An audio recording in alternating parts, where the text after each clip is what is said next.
Welcome back into the Sean podcast. We're giving you now part 2 of our mega, WrestleMania stand and deliver, hardcore justice, ridiculous, just biggest week of wrestling podcast. I'm Mr. Sean Usher here. I'm back. Mr. Sean Cummings over here is back. So Sean, in that short period of time, has anything changed? My bladder is gladder. Yeah, No, that changed. So. I got some water in me, so hopefully, the dry throat is not kicking up as much. Man, this allergy season kicking my ass. Yeah, like some agreed. People that we're going to talk about soon. Nice transition. I like this. Let's get started with WrestleMania 37. I'm not even going to talk about Raw or SmackDown leading up to WrestleMania because for me it was all disappointing. Watching WrestleMania, I didn't need to see anything of Raw and SmackDown because WrestleMania did a great job of putting video packages together, recapping all the storylines before we even got to the match. So I was really not happy with Raw and SmackDown leading up to WrestleMania. Let's get into it. So we start with Bobby Lashley versus Drew McIntyre, and on night one, we get right in the mix right away. That's what you needed. Because they didn't do a kickoff show, right? I mean, the kickoff show was really the SmackDown ahead of it, just because they wanted to save everything for that live audience. And I get it. I completely get it, understand it, and I think this was the best way to start off WrestleMania. Your biggest match is going to be the opening match because that creates the energy, and then your finishing match because that's the main event to it. And I think they did a good job choosing those two matches. The first one here, Lashley Drew McIntyre, considering this was the first match in front of a live audience in a year, I don't think there could have been any other better match to put on first. Now, it started off a little bit slow, right? That's my problem with it. But it's like we lulled into it. There could be a couple reasons for that. Maybe they were moving a little bit slower because it was raining in Tampa, right? They had a 45-minute rain delay. So maybe they're trying to feel out the ring. Hey, is everything dry enough? Because the last thing they want to do is turn the wrong way, slip. And then you have the crowd chanting, "You effed up," right? They wanted to avoid all that because it was such an important match. So for me, I think that's why they start off a little bit slow. I mean, you had Michael Cole and Samoa Joe standing outside the ring wearing, little ponchos ahead of time? Yeah. With this match, it got good. It got a lot of tit for tat. It did. I mean, you're thinking that spot where... Because I think we were talking even during the match, we need to see something new. We need to see something different. And what was that new and different thing we saw? We saw Drew McIntyre deliver a trifecta of the future shocks to Bobby Lashley. 1, 2, kick out. And then kick MVP, love my MVP. Using what had gone on throughout the day as part of the night, yells at Drew something like, "Watch out for the weather," and it distracts Drew. I think he was yelling at Bobby Lashley. I think he was yelling at Bobby, and then Drew for some reason turned. I don't know why, because Drew should have been focused on that Claymore right to Bobby's face, but he got distracted because it's the second most dangerous move in sports entertainment after the get distracted. They can't focus on their opponents, and then what happens after that? Drew gets put in the Hurt Lock for 5 years. Me and you have a sense of contention on here. I love it, you hate it. I'm hating it less if that's the whole time, because let's fast forward to the end. Bobby Lashley wins because Drew McIntyre passes out while in the Hurt Lock. Passes out. He pretty much pulled Bret Hart and Steve Austin did many, many years ago that really put Steve Austin over is Austin's in a sharpshooter, head's busted up. It's an I quit match.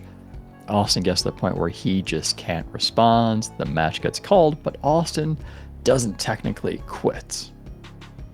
And we kind of saw the same thing here, protecting Drew. Drew passes out, so he can't officially quit and tap out because the WWE and Raw just continues to put Drew McIntyre over and over.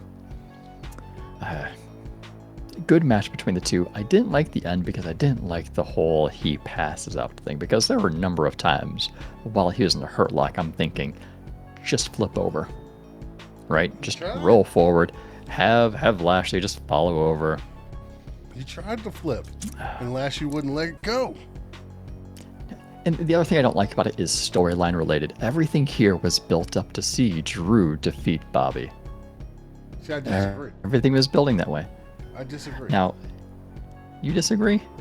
I disagree. Bobby's built as being this unstoppable force, but he has to go to the 24/7 locker room to get help. I see, and here's the thing. I think they screwed up. They tried to backtrack it. I don't think it was about having help. I think they're just, it's more of a concept of being sick of Drew McIntyre. But you keep putting him over. Right. No. Which means we're going to get him. Yeah. But with that said, I like this because it's almost like a throwback. I love it because, like, way back in the day, what was one of the finishing moves? The $1 Million Dream. And what would happen at the end of the $1 Million Dream? People wouldn't tap to it. They would pass out. And once they passed out, you do the arm thing. 1, 2, 3. That's it. He's out. He's out. But they don't even do that. The ref just looks at him. They should. Drew. I would love it if they did it. Call it. Yeah, but they don't. I would. That would add anticipation to it. I would agree with that. That adds anticipation. But just the ref looking at him, calling it, no. I'm just, no. Yeah, but you get what I'm saying. Like if they did that with the silence also, that'd be fantastic. Yeah, do the whole arm drop thing. Absolutely, bring that back. I'm good for that. This led to Raw and a triple threat match, and Drew winning said triple threat match. We'll get to that more, but should we go through WrestleMania first and then jump to Raw and SmackDown? I just want to throw this out there because I think it's nonsense. I'm sorry, WWE. Stop doing the same matches every single month. But guess what we have coming up on May 30th? We have WrestleMania Backlash, not just a normal Backlash. WrestleMania Backlash. So guess what we're getting at WrestleMania Backlash? Bobby and Drew. I wouldn't even mind it, Bobby and Drew, in 2 months, maybe 3 months. Yes, give it time. You know, but we're doing it back to back. Because, you know, and this time Drew will probably win. They're trying so hard to protect Drew, but they have him lose. All right. I didn't get it. Because they don't know what to do here. They've got Drew and Bobby, two people they want to protect so much. All right, well, let's move on. Let's move on to the women's tag team turmoil. Tag team turmoil. I'm going to spend as much time talking about this as WWE did building toward it. Oh, wait, hold on. Someone got this match right. Oh yeah, let's go back to our pay-per-view. So, for the WrestleMania 37 now, if you listen to the first episode, Shawn won Hardcore Justice 15-8. Shawn won Stand and Deliver 49-43. But WrestleMania, Shawn also won. Man, I am horrible at this picking thing. Let me tell you, I am horrible. What, didn't you get 2? 1 or 2? You got since we started recording the pods, I got 1 right. Impact. I won one match. Yeah. And I didn't even know the storylines heading into that one, so very surprised I won, but here I am. So, if you guys are playing along at home, what you do is, if Sean and I agree on a match, definitely go for that one. Good chance it's going to win. But if Sean and I disagree on a match, definitely go with what he says, because apparently I'm just not picking right. So, that's where we are. If you want to play at home, you can... All you gotta do is just pick against me and you'll probably end up beating me. But women's tag team turmoil match to determine the number one contender. I got lucky here. I'm just surprised they went with the heel versus heel matchup for night 2. Yeah, but when it came to the match, they made like Tamina and Natalya seem like faces. They did that. The crowd behind them. The crowd was behind Natalya and Tamina the whole time. Nobody likes this. Anybody else in that match? Nobody likes this tag team that no one asked for. Only person Apparently somebody asked for it. This tag team is Vince. And when you think about it, is that the most important opinion? No. To Vince it is. To Vince, no. It's still not to Vince. The fans are the most important opinion. Okay. Well, how do you explain Raw? COVID. Okay, we're going with that one. Okay. I didn't like... if they would have had live fans and he would have had that live fan reaction, he would have been quick to make a change. Probably. That's but all who I'm knows? saying. That's all I'm saying is without that added adventure. And I don't think... here's the thing. I think Vince puts more tangible in like what he can see and feel. So Twitter people, he's not going to believe. He's not going to sit there and change things because Twitter says something. He's not going to change something because two assholes with a podcast say that this isn't working. No. What? He wants to have the fans there, and he wants to see who they boo and like who they don't boo, and he wants to push it to the limit. Remember when he had the Rocky Maivia character, they took a little while before they went away from that. They had to have the fans sitting there screaming, "Die, Rocky, die." That's true. They did. They did. Like, good Lord, that's extreme. That is. Coming back to the women's tag team turmoil match, I didn't like it because they did no build for it, right? We're thinking Shayna and Nia knew they didn't have a match at WrestleMania, but like, what was it, the Raw before WrestleMania, the go home show, then they started talking about it, or the week before? There was just no build to anything for this match, and that's one of the reasons I didn't like it. Here, I didn't like it. You can get away with no build if you do things flawlessly. This was not flawless. No. Not even the announcer was flawless in it. Oh, it's been a rough week or so for Michael Cole. But announcing no, I'm talking about the ring announcer. When they announced that Billie Kay and Carmella won the match, but it was the Riot Squad. Yep. Also, for those out there who think the Riot Squad won by surprise roll-up, they did not. Billie Kay tried to pin, what's her name, Liv Morgan, and it was a counter roll-up. You cannot say a counter roll-up is a surprise roll-up. It's not the same thing. Sorry, I just had to do that a little bit there. But the Riot Squad, which they didn't knock down the Riot Squad. The Riot Squad will be in this tag team mix eventually. But Tamina, no one's Mina, and Natalya win this particular match. And they advance on to the second night, which we'll get to in just a few moments. So next up on WrestleMania Night 1 was probably my second favorite match of the nights, which was Cesaro and Seth Rollins. Excellent match, but that was expected between these two. I had high expectations for it. They delivered. I mean, they were so good. I mean, from Seth attempting the stomp on Cesaro, only forces Cesaro to counter it into that huge uppercut. Really nice. Seth did that, what would it be, like a barrel roll splash from the top rope, which was really fun to watch, unique.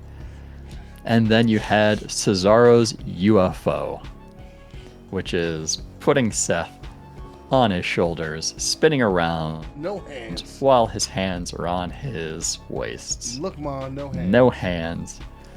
And then you had Cesaro spin Seth. Now, Michael Cole said it was 23 revolutions. He went around 23 times.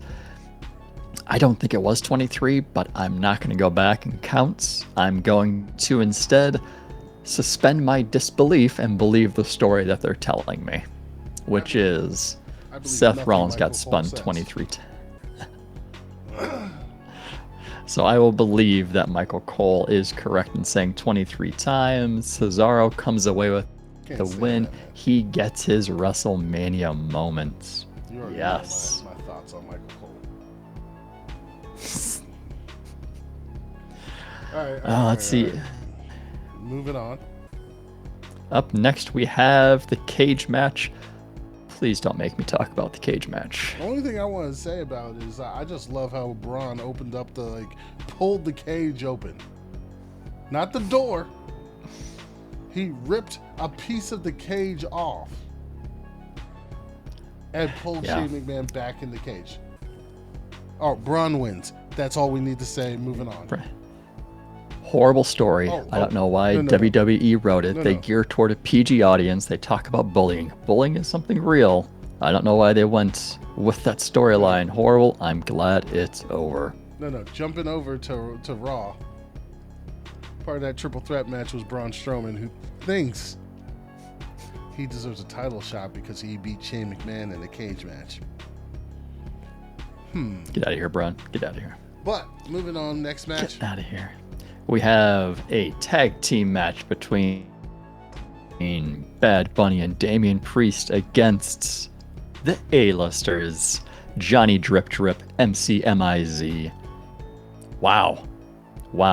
I think we may differ here, but you really got to give it up to Bad Bunny for his performance. That was fantastic.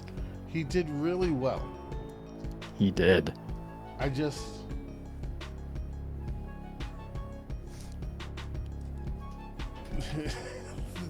That's about it. Good job. I mean, he went off. I mean, you know that Miz and Morrison kind of carried him when he was in the ring, but you got to think he looked good in there. He was in that match for what, 2/3 of that match, and he was holding his own. It was also a waste of Damian Priest.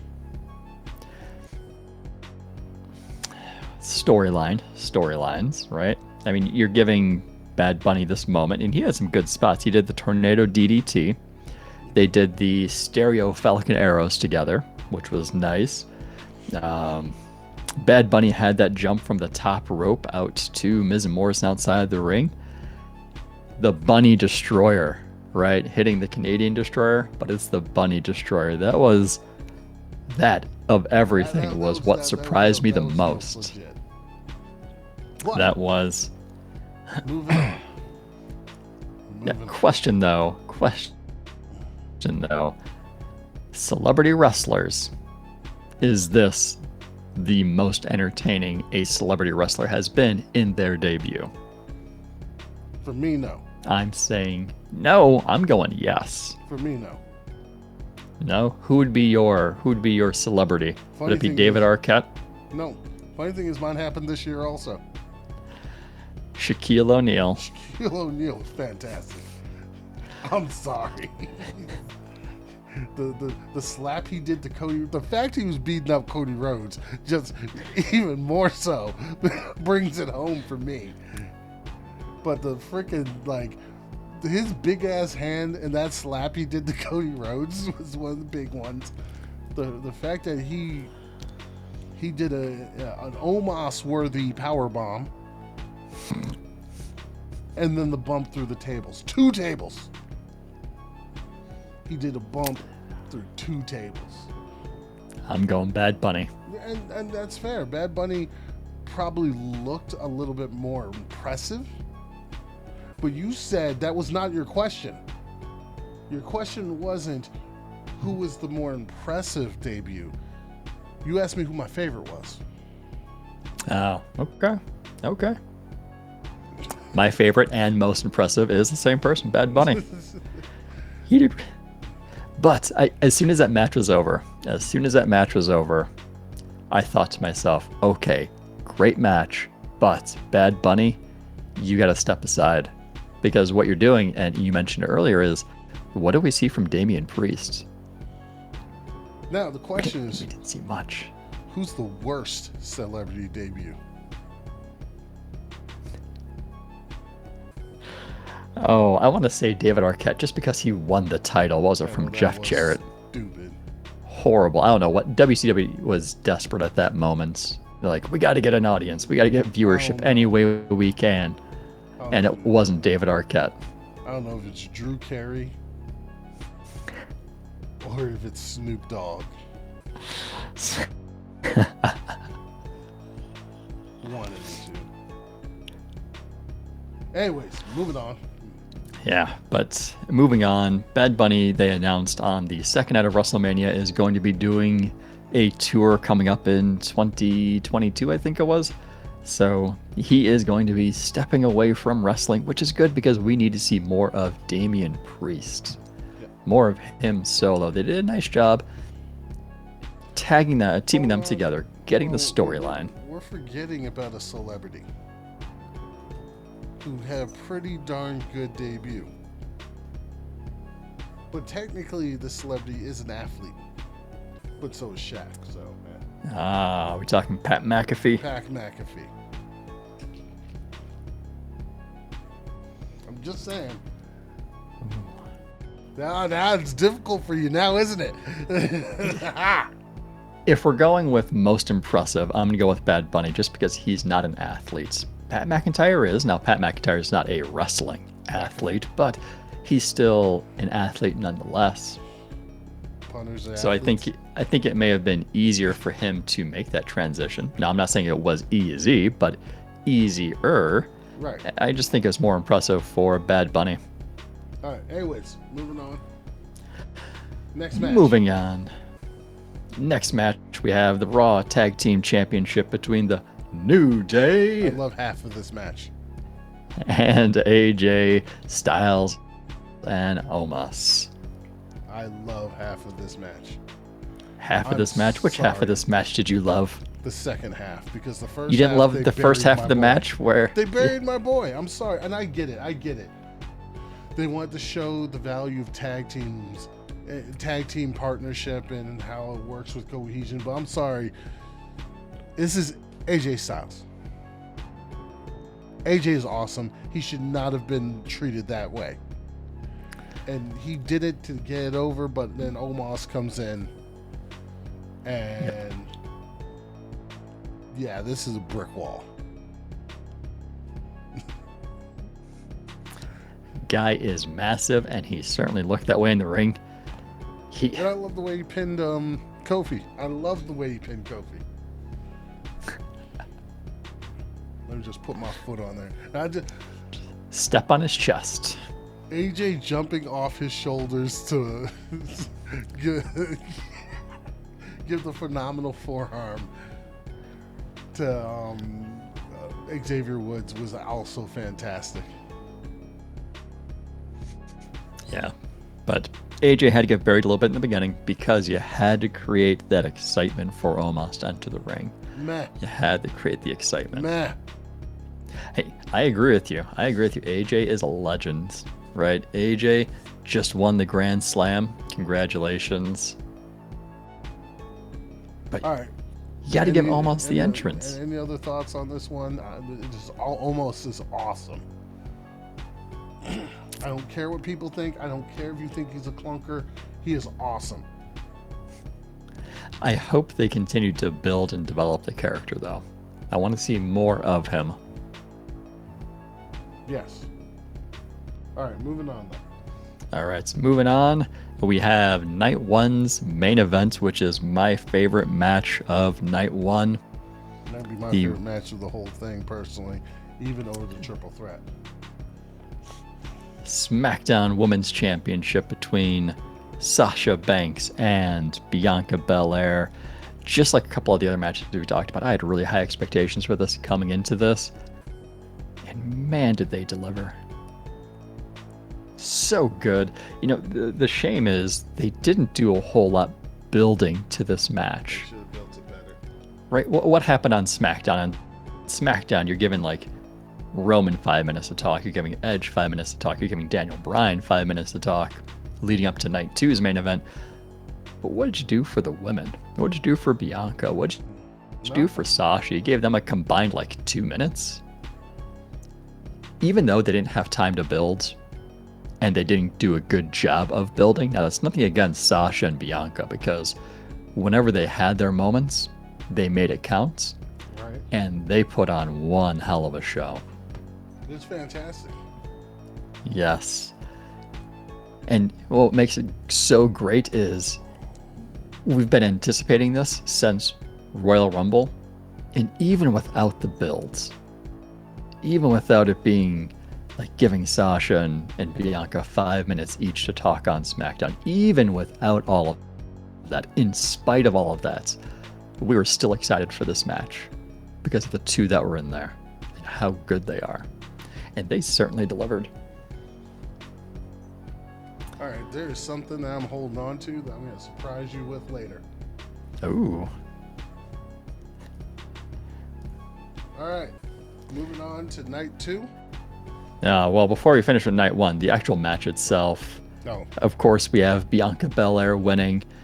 Now, I'm not mad at Bianca for winning. I think overall it was a great match, no matter who's going to win. You want to go there. I just don't like the idea that they had Sasha go 0-6 at WrestleMania. As someone who's going to go down as one of, if not the best women's wrestlers ever, 0-6 at WrestleMania. I really wanted Sasha to have her moments, but when you see when you're looking back at WrestleMania and Sasha's outside of the ring nursing that massive whip injury that she suffered from Bianca's hair, and she's looking up at Bianca in the ring with the championship, and Sasha's just sitting there smiling, and you're thinking, at this moment, like, you gotta forget the storyline, right? You gotta throw all that out the window because Sasha is so proud of what Bianca has accomplished. Here's the thing about Bianca. She makes you believe. Honestly. Like, when Bianca got the 1, 2, 3, her reaction was literally any of our reactions if we won something huge. Shock, surprise. Like, I don't know if it's acting or if she's just being real, but like, her reactions to like winning, they're incredible. They are. It's really good to see, right? You want to see that genuine, that authenticity when they win, and it's nice to see. And it's nice to see Sasha continuing to put all the other female wrestlers over, right? Who has Sasha won against that she hasn't put over? And it really makes you like Sasha even more. Even though she's 0-6 at WrestleMania, I like her more because even knowing she's going to lose the title on the biggest stage, she did her job. She put Bianca Belair over. They gave us a great match. All right, moving on to Night 2, though. All right. Night 2, the opening match, which I was really surprised it was the opening match to Night 2. The Fiend, versus Randy Orton. Now, all right, hold on. I'm not going to say anything on this match. I'm going to let you rant. Oh, man. All right, time for me to rant. This was the night 2 match that I was looking forward to the most. Like, was I looking forward to Edge, Daniel Bryan, Roman Reigns? Absolutely. Was I looking forward to it more than The Fiend? Not at all. Not at all. So, turns out, Randy Orton didn't die. Like Alexa Bliss was telling us before WrestleMania, the go-home show. Randy Orton didn't die. I love the build. I loved the anticipation for the match. I love that they had the long-term storytelling in there, and I absolutely loved Bray Wyatt, the Fiend's entrance. That was phenomenal. And fantastic. That has to be one of, if not the best WrestleMania entrances ever. And I love how during WrestleMania they started doing ads for their new game, WWE 2K22. And I'm thinking to myself, if you don't have this entrance where the Fiend comes out of a Jack-in-the-Box, you're wasting this opportunity, right? That would, if you're playing that game, is that not an entrance that you would want to use or see? True. It is. I loved when he did the tribute to John Huber doing the yeah, yeah, yeah. That was really great to see. I loved seeing Fiend back in the ring. Let me tell you something I didn't love. The match? The finish. The match was good. 2/3 of the match was good. Okay. We got the Fiend back. We got no selling Fiend back, but that's what we expected to see. This guy had just been summoned back from the dead, right? He's got to think he has some level of invincibility to him. You can't affect him. And then you have all of this build for the Fiend to lose? What are you doing? The Fiend was no selling the entire match, and then one RKO takes him out. Are you kidding me? One single RKO. Now I get it. He was distracted by Alexa, who at the moment, no one knew what was happening. We found out the next night on Raw. We'll come back to that. But Alexa appears on top of the Jack-in-the-Box with a wardrobe change, wearing all black, has something that's like a headband, almost a crown of thorns on top, that's dripping out motor oil or that black goo that Randy Orton kept spitting up all of those weeks, dripping down her face. Distracts the Fiends. Now, at that moment, we didn't know what that distraction was. Was it teasing a character, like a turn? Was it teasing like she was actually becoming Sister Abigail? No. No, we'll get to that when we talk about Raw. But we have a distracted Fiend take a loss after an RKO. I am so disappointed in that. I get RKO are the 3 most dangerous letters in sports entertainment. I get what you're building. Yeah. Yeah. But he also took 3 draping DDTs from Randy Orton, and that did nothing to him. He got slammed on the table and did nothing to him. It was an underwhelming way to conclude such a match. I had high expectations for it. Now, the audience, you could clearly hear the audience was booing the finish, because after the match, Randy Orton hits the RKO. He gets the 3 count. My mind's blown. Randy Orton's like, I'm getting the hell out of here because I don't know what's going to happen next. So he's running out of the ring. I don't blame him for doing that. And then you have Fiend and Alexa staring at each other. The lights go out, and then you have this anticipation. What's going to happen next? Are we going to see them ring together? Are we going to see someone in the ring? What are we going to see? Lights come back on. Nothing. We see nothing. They're both gone. The Jack-in-the-Box is still sitting there outside the ring. The crowd starts booing. There's not enough noise that WWE could have piped in to cover the sound of that booing, right? It wasn't like when Hulk Hogan was talking at the beginning of WrestleMania and he had the crowd booing, but they piped in the cheers for it to cover it up. You couldn't do that here. Very clear, very obvious. They blew this opportunity. You blew it because... What's that? That wasn't the only time that they tried pumping crowd noise in. No, but they have a really huge missed opportunity here. You had all this momentum for the Fiend to come back and lose. If you're gonna have them lose, this is not the most. This is not the only disappointing thing that happened on night 2. Yeah, probably not. Probably not. But I'm thinking. I heard that I think it was maybe days or hours ahead of this match, the Fiend was supposed to win. Fiend was supposed to be going over, and then last minute they change it to this surprise ending that we got, and I'm not really happy with the surprise ending. Well, let's move on to an ending that we do enjoy. Yes, the next match is the U.S. Championship. Riddle defending against the Irish Psychopath Warrior. Celtic Warrior. There we go. I lost my train of thought there. Did we see a physical match? Yeah, we did. Did we see a hard-hitting and punishing match? Yeah, we did. Did we see Riddle drop the title? Yeah, we did. Here's what I'll say. As much as we don't like Riddle's gimmick, he is fantastic in the ring. Yes. But I agree with that. Stupid gimmick that we just can't get behind. The character. Yeah. Change the character.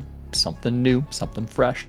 So. Not the original bro. Not the stoner who's giving RVD a spot to advertise and sell rolling papers. Give us a different Riddle. But the thing that made this match absolutely great is the finish. Riddle goes to do a moonsault off the ropes, and Sheamus bro kicks him right in the lip. Oh man, he gets busted the 1, 2, 3, his lip open, and then you see Riddle with this angry face on, with blood dripping off his lip. Oh man, all these people who may or may not watch wrestling, sports entertainment, and they call it fake, right? It's not fake. It's scripted. It's staged, planned, scripted, just like a TV show is staged, planned, and scripted.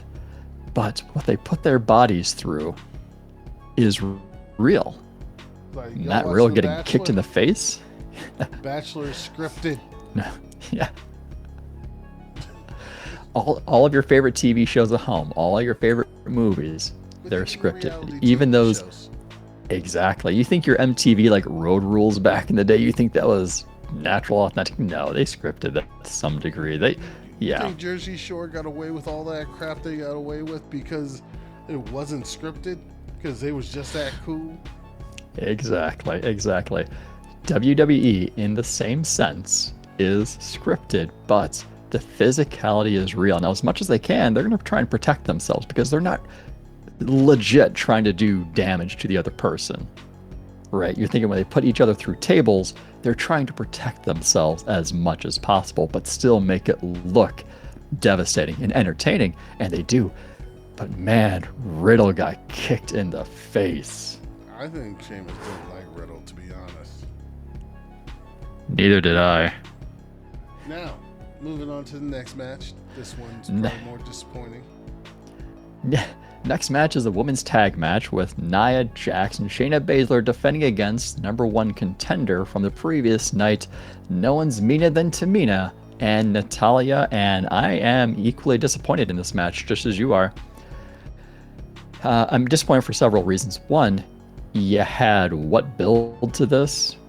None. You had at least a whole week to build to this match, and you did nothing. So, disappointed there. You had an opportunity to build up a new tag team who seemingly is trying to be symbiotic and break up a tag team that nobody wants.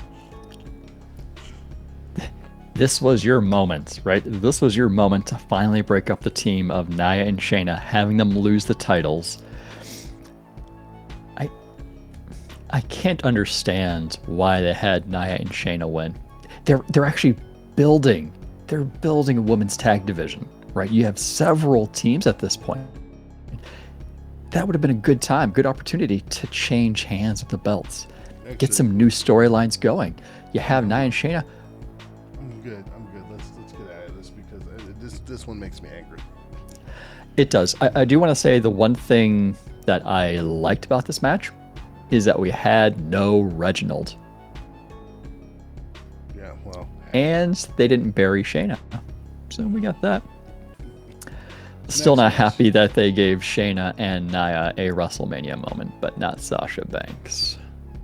Next match I'm good with if they do what needs to be done. The Intercontinental Championship Nigerian drum fight match between Big E and Apollo. And man, there was a lot of time there. I'm thinking Big E is going to pull this off and he's going to beat Apollo. No. But what do we see? We saw another former Raw Undergrounds, Dabakato. His new name is General Aziz. Well, they want you to believe that his name was never Dabakato. Oh, so we're just going to forget Raw Underground ever happened. Yes. Gotcha. They forget that we're geeks and that we remember everything. And we take copious freaking mental notes. Yep. So we saw two big guys from formerly Raw Underground that never happens. Yeah. At WrestleMania have their own moments. General Aziz comes out and he does a choke slam on Big E, drags Apollo over on top of him. He gets the 3 counts. Apollo is the new champion. The only reason I'm good with this is so Big E can go after this Universal Championship. Yes. I'm good with it. Yes, absolutely agree. Drop the secondary title and go after the main one. I don't really care about Apollo's character as much as other people do. I don't think it's that fantastic. Personally. It's solid, but it's not like it's not making me jump for joy. No, I like the heel turn. I think his character is much better as a heel than it was as a face. He wasn't doing much as a face. He wasn't doing much of anything, but that heel turn, I like it. I don't mind it. It's just it's still not doing much for me. He's still he's good in ring, but I want to see who he's going to be. Who's he going to be feuding with now? Who's his next competition? Yeah. It's who's he go against next? So onward, we have a singles match between Kevin Owens and Sami Zayn, who is accompanied by Logan Paul. This is the time where WWE tried pumping in crowd noise. The crowd was booing Logan Paul, and they tried pumping in cheers to make you think the crowd was cheering Logan Paul. Vince, they weren't. Everybody hates both the Pauls. Jake, Logan, it does not matter. This match was good. This match was very fantastic. This match was fantastic. These two have such great chemistry. I want Sami to win, but it's because I can't stand Kevin Owens. I get it. The match lived up to my expectations for it. Now, I didn't get to see I didn't get to see Kevin Owens jump off the pirate ship, which I was a little bit sad, but my consolation prize was seeing Kevin Owens stun Logan Paul. I'll take it like a ton of bricks. But yeah, Kevin Owens gets the dub over Sami, and then Sami gets treated like crap again. I am slowly becoming a Sami Zayn fan, and I don't know why they're making me do this. Welcome aboard. Next up, Raw Women's Championship match with Asuka defending against Rhea Ripley. This whole time I'm thinking, don't include Charlotte. And guess what? They didn't include Charlotte. Yes. Yeah, the match was okay. I think the match was good. It was just a weird finish because it was unexpected. You didn't see it coming. No. We also didn't see this match coming. Besides, like, what, a week and a half, 2 weeks before. And for me, to build. And that's one of the reasons why I didn't think the match was as good, because... But, like, when she hit the Riptide, I was like, wait, what just happened? That's already? Yeah. It was a quick finish. Yeah. But I think it was...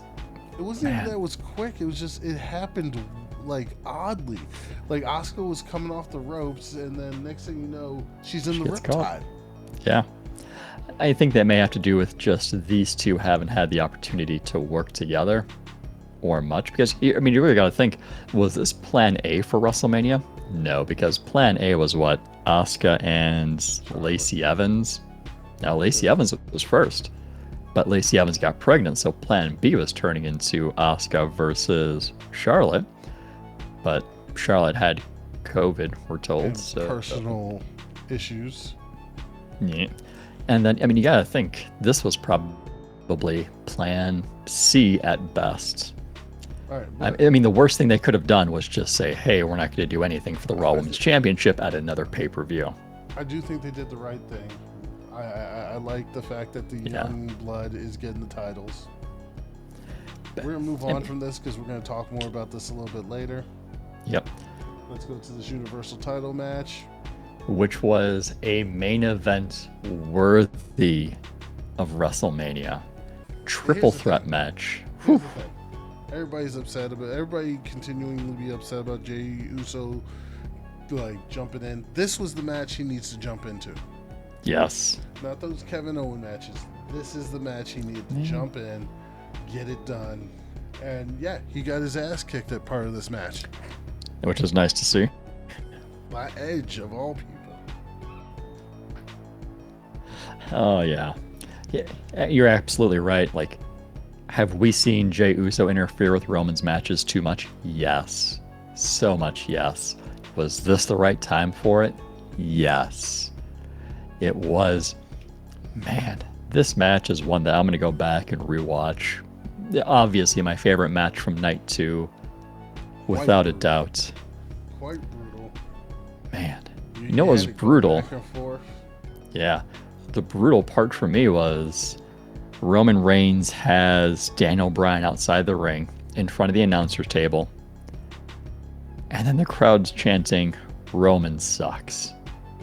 I'm like, man, you guys are just never happy with Roman Reigns. Ever, are you? Never. Never happy with him. Can feed off of that. So, exactly, which makes it a lot better. So they're chanting Roman sucks. He's like, okay, well, you think I suck. Now, let me pull these steps over. Let me put Daniel Bryan through the table with a power bomb. Now how much do I suck? So that was a really fun spot. Another brutal thing is, so a piece of a chair pops off. Yeah, Edge tries to bring a chair into the ring to attack Roman. Roman takes it, but in the process of taking it, a piece of the leg falls off. Maybe like, what, a 5-6 inch piece? And then Maybe. Edge gets Roman into a crossface. And then he uses that piece of the chair in Roman's mouth to get more leverage. But that's not all. Daniel Bryan comes in, locks in the other arm and in the face, and then starts pulling also. Yeah. And then Edge and Daniel Bryan start headbutting each other because they don't have hands. They had dual submissions going on, and you know what I was thinking at that moment? I'm thinking WWE is going to do something crazy and have Roman tap out in this moment, and we're not going to know who the winner is. But he couldn't tap because his arms were taken. So there was nothing he could do. He could have been like, I quit. No. Because Daniel just didn't. Daniel Bryan wasn't just content with Roman not tapping. He wanted to punish Roman. He did, but foolishly they're headbutting each other because neither one of them wants the other one to win. Get it? So then at one point, both. At one point, Edge and Roman spear each other. Oh, full disclosure, I did DraftKings on this, and I won myself $2 because I got all my pick'ems right. There was who was gonna get the most spears. I picked Edge. Edge won that. Nice. Is a foreign object going to be used? I said yes. Will Jey Uso interfere? I said yes. And then they asked who was going to get pinned. I thankfully picked the right answer, and it was asked who was going to win, and I got the right answer. But moving on to it, at one point, both Edge and Roman are down. Daniel Bryan decides to get ruthless, and he gets some chairs. So he gets the chairs in the ring, and he's about to do a concerto to I believe it was whatchamacallit, it was Roman. And who shows up out of nowhere? Jey Uso again. Jey Uso. See, this is when you have Jey Uso show up. This is when I'm okay with the super kick. Daniel Bryan. But then Edge gets the better of the Jey Uso. Yeah. And gives Daniel Bryan a concerto. Ooh. Go ahead and finish it off for us. And then Roman hits Edge with the spear, gives Edge a concerto, and then drags Edge on top of Daniel Bryan, stacks him, and pins them both. And I get the literals out there, like, well, technically Edge was on top of Daniel Bryan first. That's what I was saying. That's what I was saying when this match is happening. I'm like, but Edge is on top of Daniel Bryan. Mm-hmm. It doesn't matter. Yeah. Stop it. Yeah. Have fun. Am I supposed to suspend my disbelief here too? Yes. There was already a lot of disbelief I suspended with Cesaro's 23 revolutions. So, what's a little bit more? What's a little bit more here? All right. Onward to Raw. Oh. I'm gonna do Raw, and we're gonna get through this quickly. First and foremost, Riddle apparently losing to Sheamus thinks that he deserves a title shot, which Bobby Lashley promptly tells him, you got your ass kicked. Why should I give you a title shot? Where Riddle proceeds to annoy Bobby Lashley, and Bobby Lashley, you ain't getting no title shot. No, he does. Does he give him a title?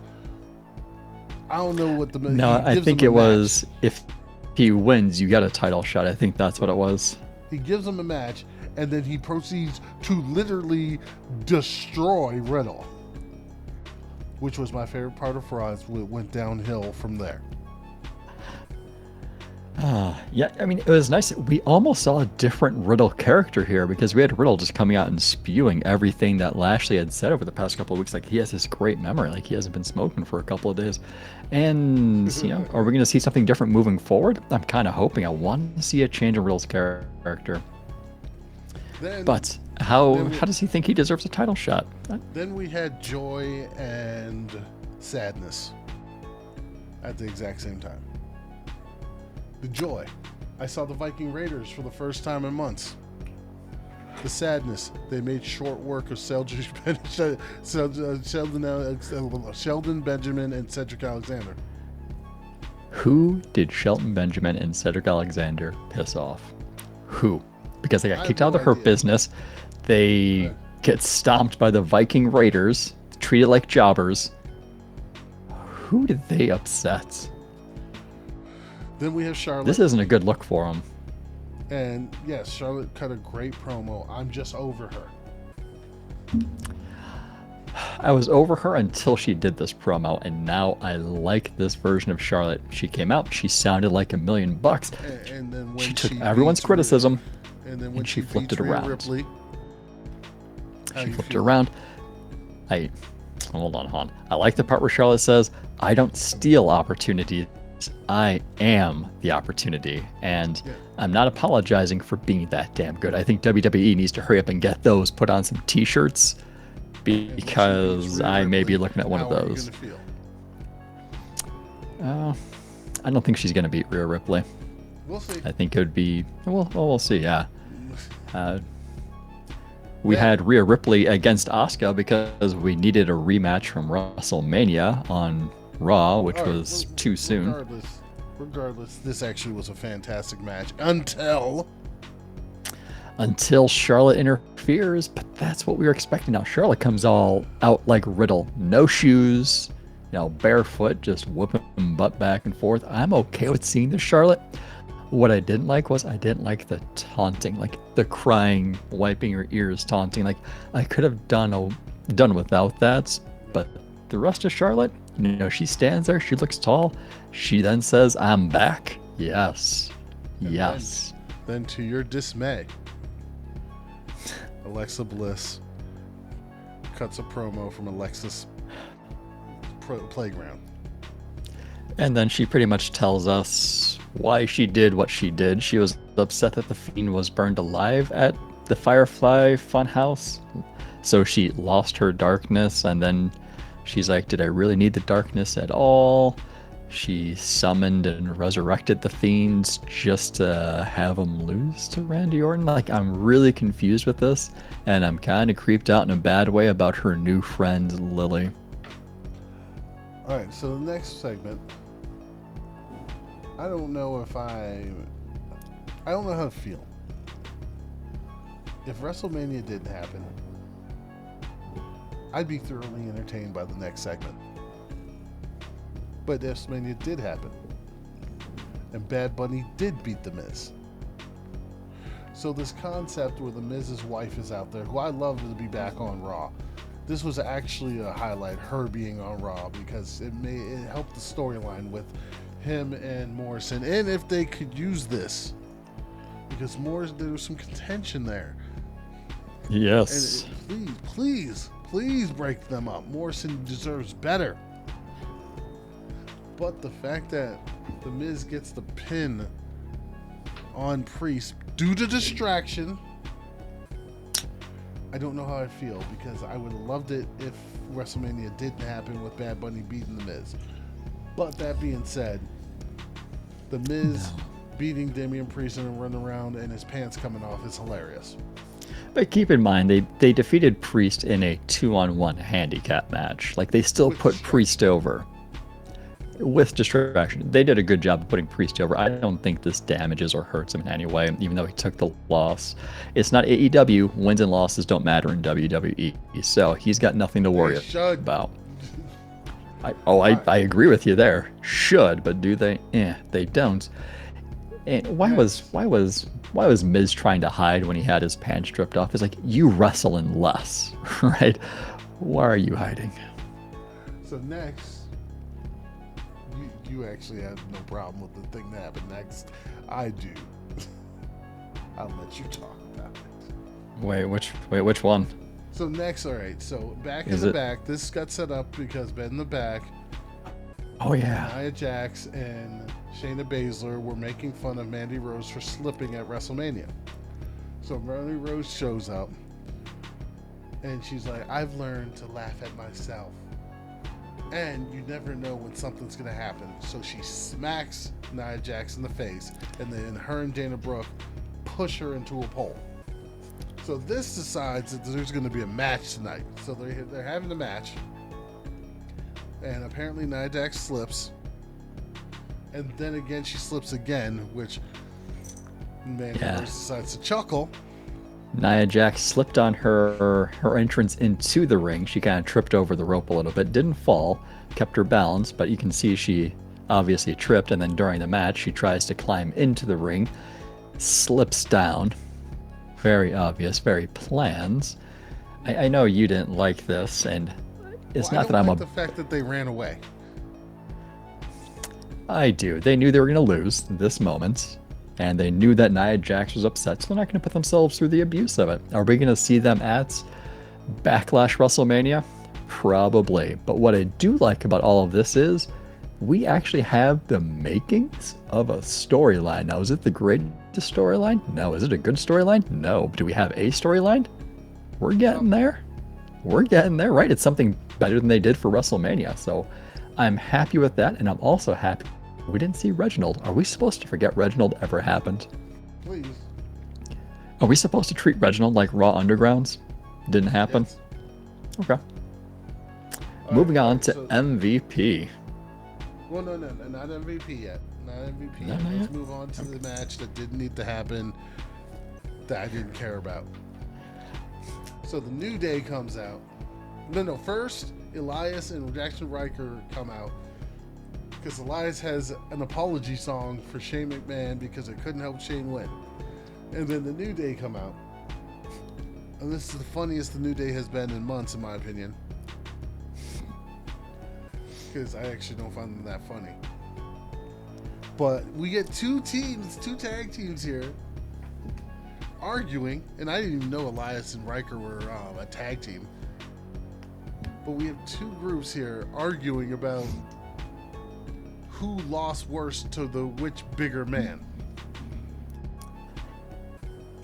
Now, the funny part is New Day comes out and they're like, how can you show your faces after you just got beat by a single man, having themselves gotten beat by a single man? Yeah.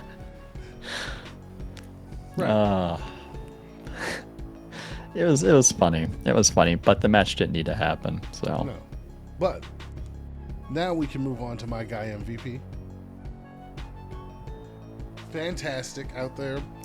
Talking about how Bobby is left because he wanted to come out to celebrate, but he has left the arena to avoid any more disrespect.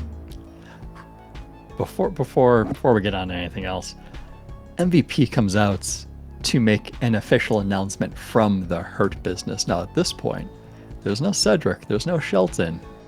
Who's the Hurt? The Hurt Business is only Bobby Lashley and MVP. I'm thinking to myself, are they calling the two of themselves the Hurt Business? Like, what? That's a strange thing to do. Right. So who's the Hurt Business?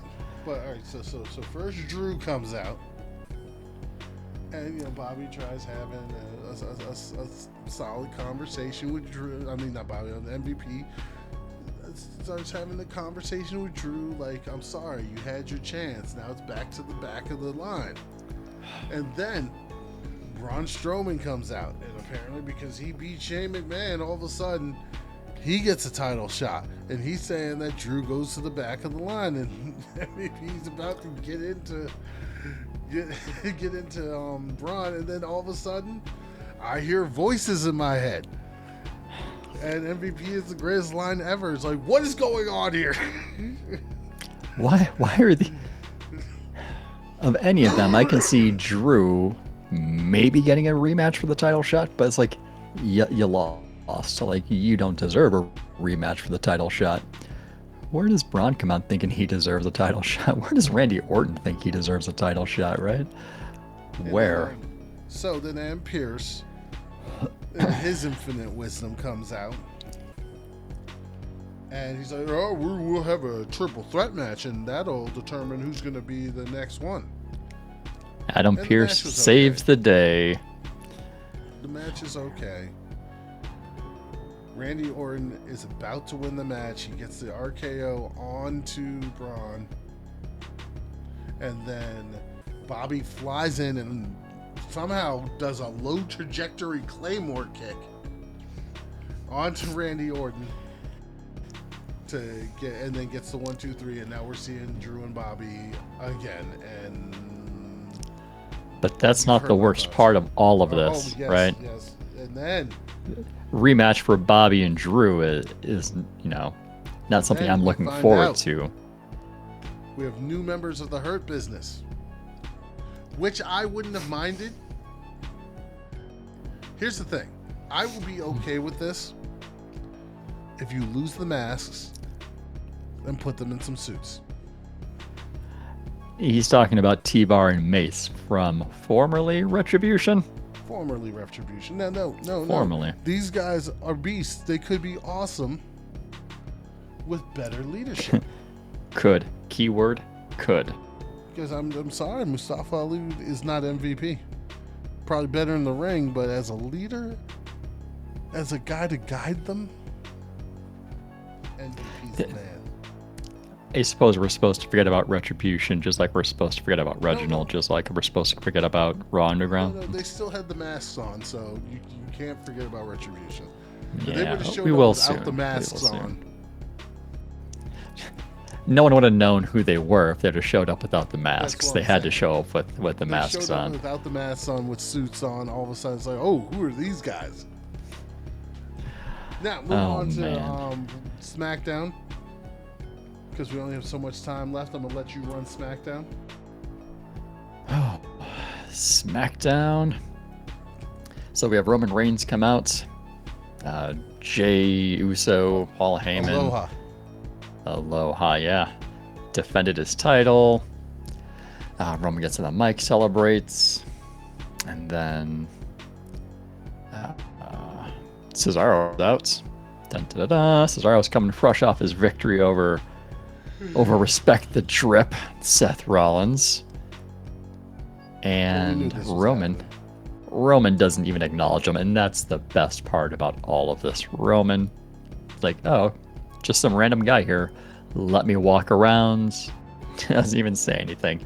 And then it cuts to a commercial after there. It goes to the next segment. Yeah. Don't even get anything out of Cesaro. Do I want to see Cesaro in this spot? We had our chance at Elimination Chamber. Are we coming back to Cesaro? I don't know. I want to see Big E get a push, but that may not be later into like Money in the Bank or something. But I suppose if Cesaro's going to fill in for or fill in for a challenger, I'll take it. There could be worse, right? Right. Let's see. Cesaro says he wants a non-title match against Roman later in the night. And then we get to a match with Otis versus Rey Mysterio. Let's see. Otis just uses brute strength to destroy Rey until Rey starts to use his quickness. Let's see. Anything exciting happen in this match? I think overall for Raw and SmackDown, I was slightly disappointed because this is like post-WrestleMania, and usually post-WrestleMania, you're supposed to get excitement. You're supposed to get something new, something fresh. People show up, people arrive, something change, and all we got was like 10 people getting released by WWE this week. And Pat McAfee on the announce table. Yeah. Good for Pat McAfee. You get Kevin Owens, Sami Zayn too.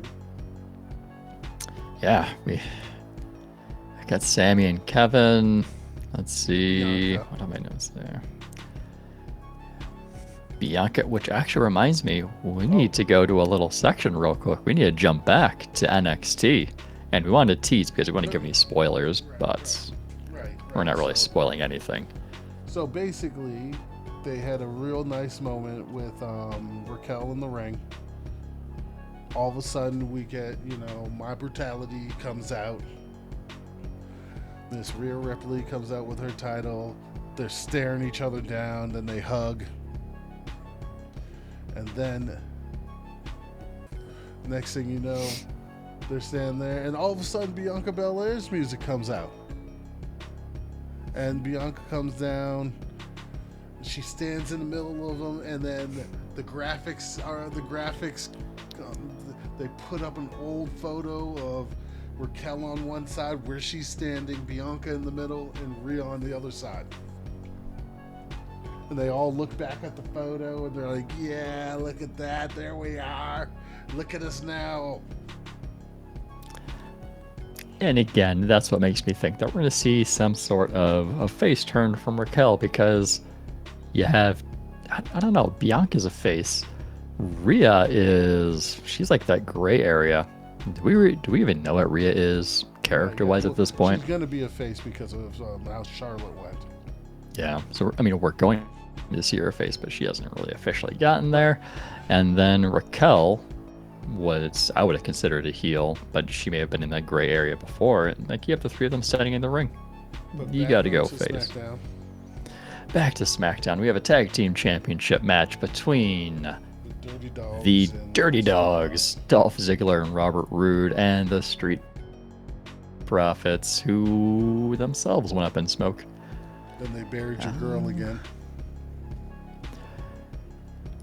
You know, they gave her the WrestleMania moment, so I guess that's as good as we're going to get. She lost to Natalya. Ironic. So guess what we're going to see at Backlash WrestleMania? The tag titles defended. And hopefully this time they take them off Shayna and So then we and get Nia. Jey Uso and Cesaro with an interesting finish. Now, it should have been Roman and Cesaro, but Cesaro got his match, just not against Roman. Jey Uso instead. You gotta go through the underworld. You gotta go through Jey to get to Roman. Of course, main event Jey.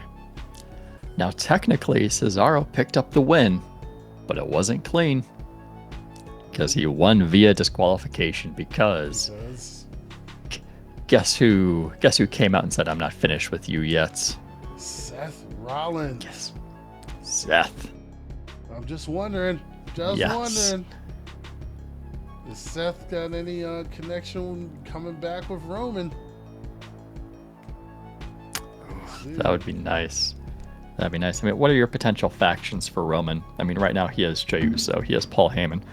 The idea is you could have Jimmy Uso come back. And then you have Roman in a tag team. But now because Seth's been heel for a while, and then like if you bring heel Seth in with Roman heel, not just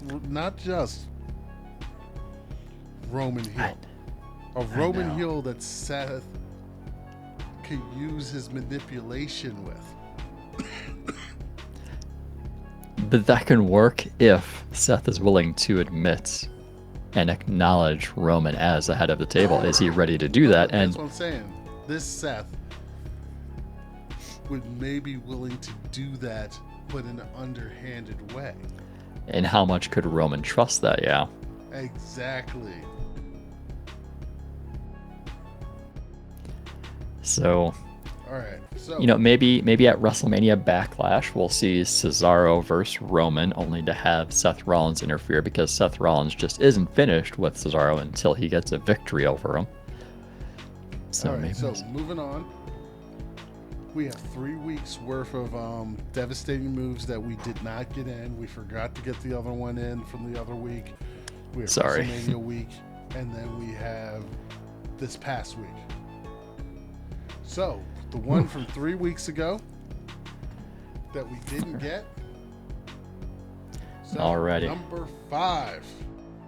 Number 5, we have AEW Dynamites. The Inner Circle is back, attacking the Pinnacle. And Sammy Guevara is getting so intense, he's just slamming heads and doors. I believe this was Sean Spears' head. Was, yeah, past tense. Was. The chairman. Yeah, was no match for the door. So, number 4. Number 4, also on Dynamite, and I think a lot of this is coming from Dynamite. All right, that's fine. We have Frankie Kazarian and Christian Cage coming off the top turnbuckle. It's a crazy move. All right, number 3. Number 3, we have the alien Chris Statlander returning, putting Penelope Ford through an air hockey table with a Michinoku driver. Apron to air table. Air hockey table. Crazy match. Welcome back, Chris Statlander. No ill effects of that torn ACL, I see. Yeah. Number 2. Number 2 is going to be from Impact. We have Sami Callihan against Larry D. Larry D's between the ropes. Callahan does this weird, in a good way, crazy pile driver thing. From outside the ropes, inside. Yeah. But like everything Sammy does just looks like it hurts. It was almost like a draping DDT in a way, except his head was between Sammy's legs like a pile driver, and then he just dropped him. And number 1. And then number 1, I forgot who it was, but somebody from the new Factory faction, I think it might have been Anthony Ogogo, but picks up Lee Johnson, power bombs him inside the ring to the outside of the ring. That looked painful. He had air. And Lee Johnson sold it, and if he didn't sell it, he's probably still nursing his wounds. All right, we're going to WrestleMania week. WrestleMania But week. I'm calling an audible. I'm switching out our number 5. All right. When we did our pre-production, we had the hand slap to the table from Walter, but it's not going to be that. What do we got? Our number 5 from WrestleMania week. Most devastating move is Bianca Belair taking her hair back and whipping the crap out of Sasha Banks. Man. Like my stomach and my ribs hurt just thinking back to that. The sound Sasha made. Did you see pictures of it afterward? Like, oh, that was brutal. So, number 4. I thought you wouldn't mind that me pulling that out. Not at all. Not at all. I mean, there were so many good moves that week, especially that came from WrestleMania and Stand and Deliver. Number 4 is going to be WrestleMania Night 1. We've got who I believe is the most impressive non-wrestler debut, Bad Bunny, hitting the Bunny Destroyer on John Morrison outside of the ring. I'm not gonna lie, I'm saying it's not impressive, but that's not my favorite. But that right. was a dope move. It was a dope move. That was. Now here, number 3, you like this one. You like this one a lot, so I'm gonna let you explain this one. All right, so it's from Hardcore Justice. So there's a strap around Su Young's neck, which Rosemary is making tight. Havoc gets up and runs at them. They run at Havoc and basically decapitate her with the rope. Now her head stays on her neck, but I mean, it looked like it was going to come off. Barely stayed on the neck. Barely. Number 2. Number 2, WrestleMania Night 2. This is the spot where Riddle does the moonsault off the rope, only to be met with Sheamus's bro kick straight to the mouth. It looked nasty. I was like, whoa. And number 1. Number 1, Stand and Deliver Night 2. Toward the end of the unsanctioned match between Adam Cole and Kyle O'Reilly. You have O'Reilly wrapping the chain around his knee on top of the turnbuckle, while Adam Cole is laying on top of a steel chair, and we have that low knee drop. It looked painful. And then you had Adam Cole sell it with all them convulsions. Good God. Good yes. God. All right, so we'll get to this week's number 5. Right. This is a fun one. Before we get to this week, I have some not top 5s from WrestleMania week. So my not top 5s include number 5, the 45-minute rain delay. Womp, womp, womp. Also, number 4 is Randy Orton trolling Mandy Rose for slipping down the ramp.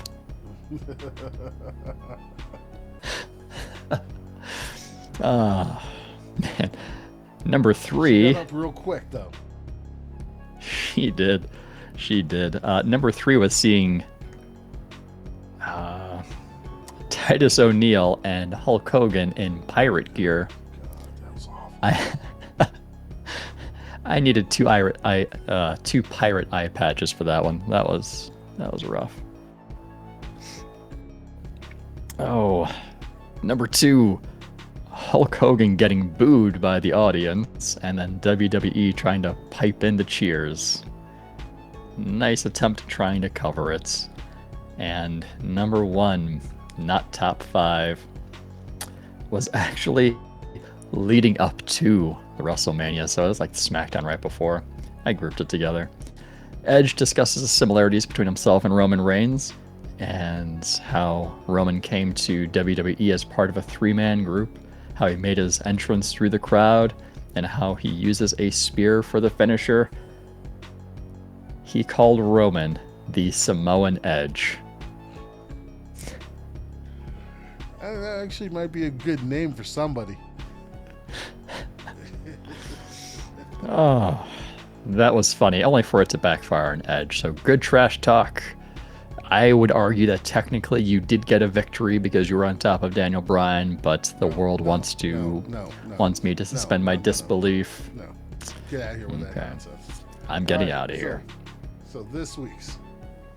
So this week, I have to start with my not top 5. My not top 5 was when Christian's talking trash to Taz and says, "I'm glad you're on those 3 steps because now we can see face to face."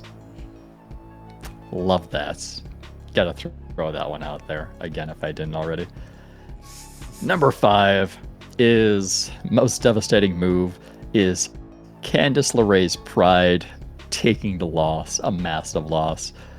In that, what was it, that 8-person inter match, she does the top rope body splash onto Bronson Reed only to bounce off, and then later in the match she tries to suplex Bronson Reed for it to fail horribly.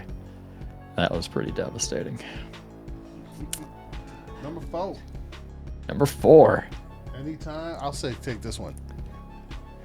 Anytime you take a hit from Iron Mike Tyson, it's devastating. I don't remember who he hit. It does not matter. Cash Wheeler coming at him with the bat. They was out before they hit the floor.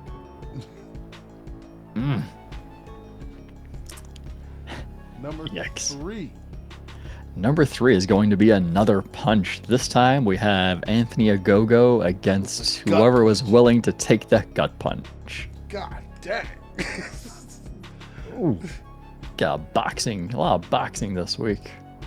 Number 2.